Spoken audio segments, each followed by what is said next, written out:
Media masters ప్రేక్షకులకు ఉగాది శుభాకాంక్షలు. శ్రీ హేవలాంబినామ సంవత్సర ఉగాది శుభాకాంక్షలు. ఓం నమో వెంకటేశాయ. మకర రాశి జాతకులు. మకర రాశి అంటే ఎవరెవరు వస్తారు? ఉత్తరాషాఢ 2, 3, 4 పాదాలు, శ్రవణం 1, 2, 3, 4 పాదాలు, ధనిష్ట 1, 2 పాదాలు, ఆదాయం 11, వ్యయం 5, రాజపూజ్యం 2, అవమానం 6. వీరికి జనవరి 27వ తేదీ నుండి ఏలినాటి శని ప్రారంభమైంది ఈ సంవత్సరం. అంటే ఈ రోజు నుండి సమస్య తీవ్రత పెరుగుతోంది.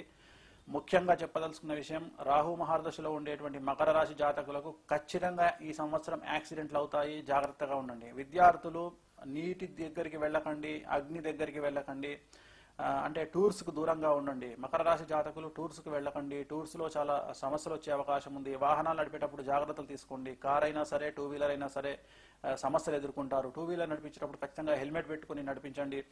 అలాగే పోలీస్ కేసులు, కోర్టు కేసులు అనుభవిస్తారు. మరీ ముఖ్యంగా మకర రాశి జాతకులు ఉన్నటువంటి కుటుంబంలో ముఖ్యంగా అబ్బాయిలు ఎవరైనా ఉన్నట్లయితే వాళ్ళ తల్లిదండ్రులకు సంబంధించి ఈ సంవత్సరం ప్రాణగండాలు ఉండేటువంటి అవకాశం ఉంది. అన్ఎక్స్పెక్టెడ్ డెత్స్ ఉండేటువంటి అవకాశం ఉంది.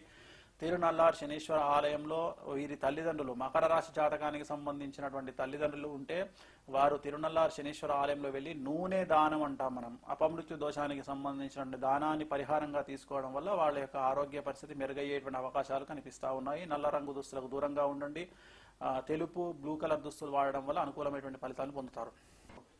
ABCMNKPRS అనేటువంటి అక్షరాలతో ఉండేటువంటి సినిమా నటులైతేనేమి, టీవీ నటులైతేనేమి, టీవీ యాంకర్లు అయితేనేమి, వ్యాపారస్తులైతేనేమి, రాజకీయ నాయకులైతేనేమి, ఎమ్మెల్యేలు అయితేనేమి, మినిస్టర్లు అయితేనేమి, సీఎంలు అయితేనేమి, వీళ్ళందరికీ కూడా ఈ సంవత్సరం సమస్యలు గోచరిస్తూ ఉన్నాయి.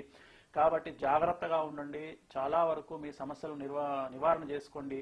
త్రయంబకేశ్వర్లో నారాయణ నాగబలి అని పూజ ఉంటుంది. ఆ పూజ చేయించుకోండి, అనుకూలంగా ఉంటుంది. అలాగే తిరునల్లార్లో శనీశ్వర స్వామికి ప్రత్యేకమైనటువంటి శని పూజ చేయించండి, అనుకూలంగా ఉంటుంది. కాబట్టి ఈ సంవత్సరం అంతా కూడా మీకు ఆ తిరుమల వెంకటేశ్వర స్వామి యొక్క ఆశీస్సులు ఉండాలని మనస్ఫూర్తిగా కోరుకుంటూ మరొక్కసారి హేవలాంబినామ సంవత్సర ఉగాది శుభాకాంక్షలు తెలియజేస్తూ ఓం నమో వెంకటేశాయ. మాస్టర్ ప్రేక్షకులకు శుభాకాంక్షలు.